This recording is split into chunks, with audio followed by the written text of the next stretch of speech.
कहानी है रामपुर गांव की, जहां के मर्द महिलाओं को हमेशा नीचा दिखाने की कोशिश में रहते। अरे अभी तक खाना नहीं आया, क्या मुझे एक और शादी करने की जरूरत है?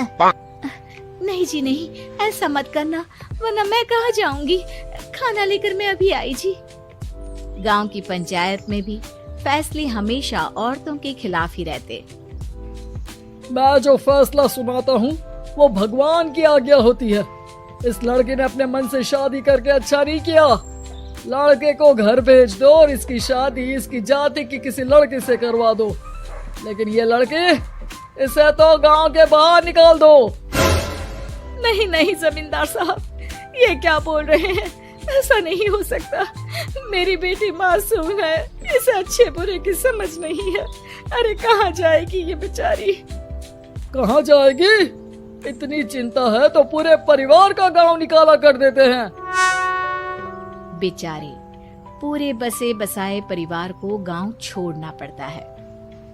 चाहे जो हो, अगर बेटियों को कंट्रोल नहीं कर सकते तो गांव में रहने का कोई मतलब नहीं है। यहाँ औरतों को दब कर रहना होगा।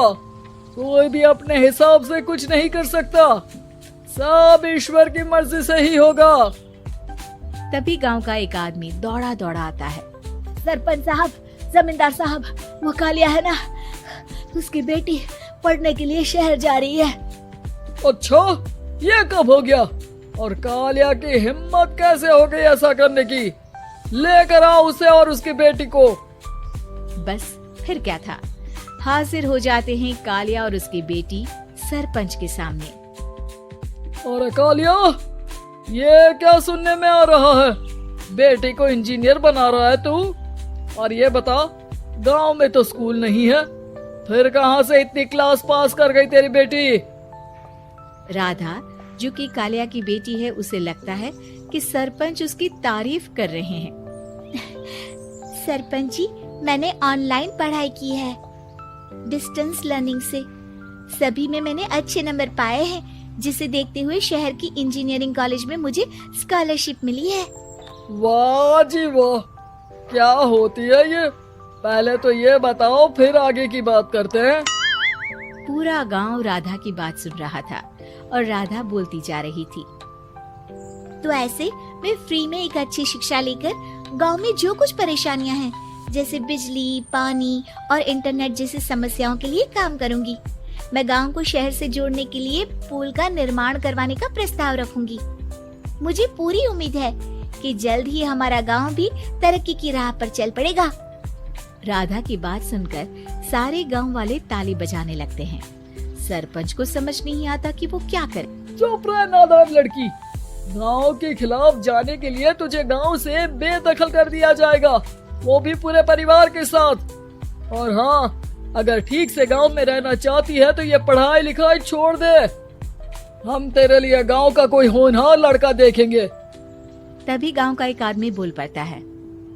अरे नहीं नहीं सरपंच जी, राधा बिटिया जो बता रही है, अगर वैसा हो जाए तो हम लोगों को पैसा कमाने के लिए बाहर नहीं जाना पड़ेगा। हाँ जी, और ना ही कोसों दूर पानी के लिए भटकना पड़ेगा।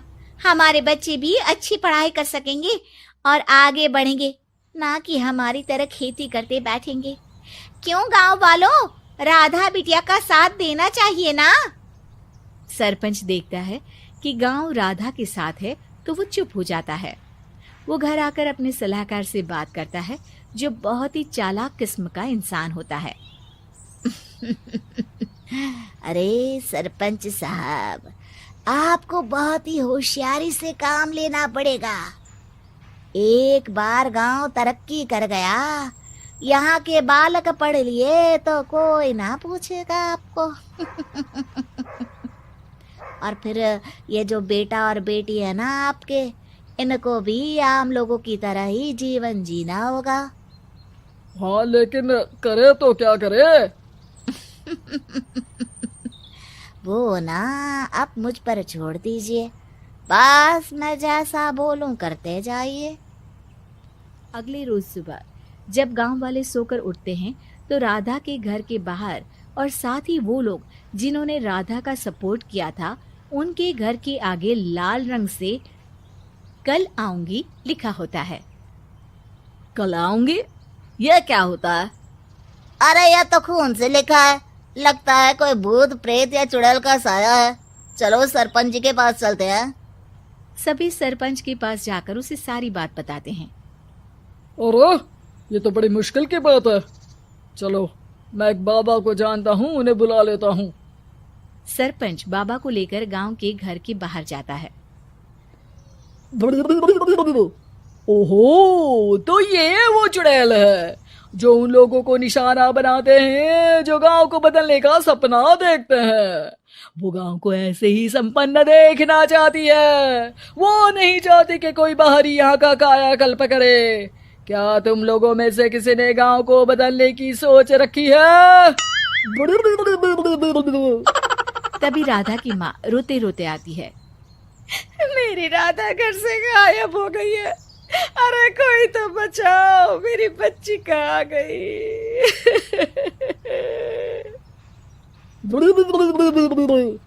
ले गई वो चुड़ैल, तेरी बच्ची को ले गई। अब वो उसे श्रापित करके छोड़ेगी, उस पर चुड़ैल का साया हो जाएगा। तभी बुरी सी हालत में राधा भी वहां आ जाती है। उसके बाल चुड़ैल की तरह फैले होते हैं और कपड़ों में खून लगा होता है। सभी राधा को देखकर डर जाते हैं। माँ, पता नहीं मुझे कौन उठा कर ले गया था। अरे दूर दूर हो जा चुड़ैल, अब हम लोग इस गांव में नहीं रुकेंगे। अरे कैसे बातें कर रहे हैं आप? कल तो आप मेरे भरोसे गांव का हुलिया बदलने, अपने बच्चों को पढ़ाने और तरक्की उन्नति की बात कर रहे थे, तो आज क्या हो गया आपको? ये फिर तुम लोगों को बहकाएगी। ये चुड़ैल गांव में आ चुकी है, ऐसे ही ये तुम्हारे घर के बच्चों को भी ले जाएगी। गांव वाले राधा को गांव से बाहर निकाल देते हैं। उसके माँ बाप रोते रहते हैं, लेकिन गांव वाले नहीं मानते। मैं भी अपनी बहन के साथ गांव के बाहर रहूंगा, लेकिन वो पढ़ाई नहीं छोड़ेगी। वहीं सरपंच के घर पर सलाहकार कहता है। देखा, सांप भी मर गया और लाठी भी नहीं टूटी। लेकिन अगले ही दिन सरपंच के घर के बाहर भी वही शब्द लिखे होते हैं। और फिर सरपंच की बीवी कहती है, हमारी बेटी को किसी ने अगवा कर लिया है। तभी राधा का भाई वहां आ जाता है। अरे गांव वालों, मैंने सरपंच जी की बेटी को देखा था। वो चुड़ैल उसे उठाकर ले जा रही थी। अरे क्या मजाक कर रहे हो? नहीं नहीं सरपंच जी, आप नहीं जानते। वो चुड़ैल अब आपकी बेटी में आ जाएगी, जैसे राधा के अंदर आ गई थी। तभी सरपंच की बेटी वैसी ही हालत में वहां आती है जैसे राधा आई थी। पापा, पता नहीं कैसे मैं गायब हो गई थी। चुड़ैल, इसके अंदर भी चुड़ैल का साया है, मारो इसे।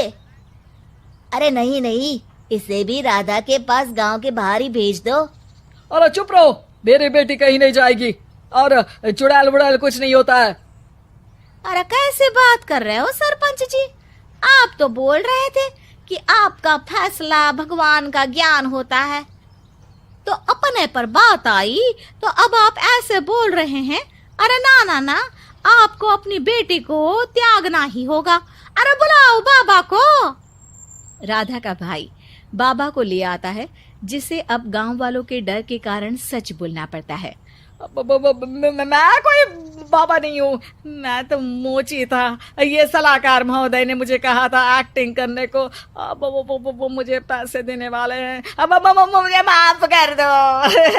गलती हो गई, मुझे माफ कर दो। तभी वहां राधा आ जाती है। देखा सरपंच जी, जब गांव के बच्चे साक्षर होंगे तो आप जैसे लोगों की चालाकी नहीं चलेगी।